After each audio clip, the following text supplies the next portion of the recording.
So you went online, you tried to order a PlayStation 5 or an Xbox Series X or Xbox Series S, and of course you didn't get that pre-order in. All the bots came and cleared everybody out, the website crashed, your internet went down, whatever it is, a lot of people were left disappointed they could not get those pre-orders.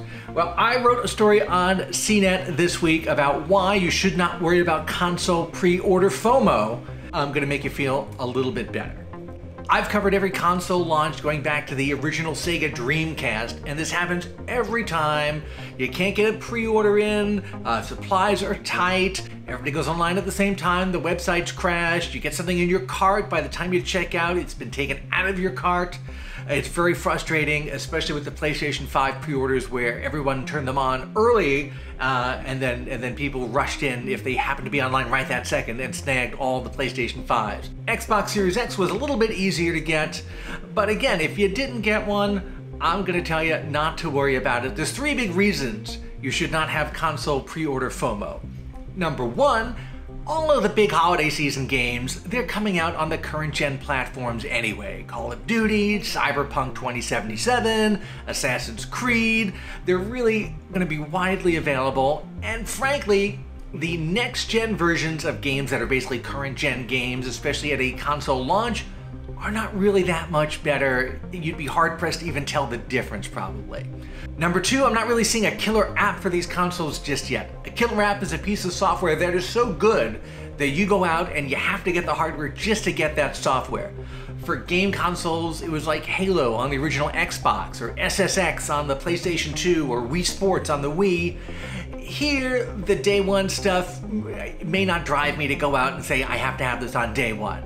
Demon's Souls remake, I don't know if a remake can count as a killer app, but other than just mainstream games that are available on every platform, I'm not seeing a day one launch, next gen exclusive that is going to make you really feel like you're missing out by not having it on day one. Reason number three, and this goes for really any kind of new product launch, the first ones off the line usually have a lot of bugs, software issues, hardware issues. Even if you go back a generation or two generations with game consoles, remember the original Xbox 360, almost every single original console eventually broke down with the red ring of death. The PlayStation 4, there were a lot of DOA systems on day one. Software and interface issues, big multi-gigabyte OS update downloads immediately. So maybe take a couple of weeks and let them iron all that stuff out, and then you can get in once they have some of these bugs and quirks fixed, and then you have a great out-of-the-box experience. You don't have to be the guy who gets the first of something and it doesn't work. And trust me, that has happened to me so many times. I feel like whenever I'm the early adopter, whatever first gen product it is I get the lemon. Now don't get me wrong, I went and pre-ordered an Xbox Series X. I'm still trying to find a way to get a PlayStation 5 pre-order. If you were able to pre-order what you wanted, fantastic, super exciting. I'm really just trying to make everybody else feel better.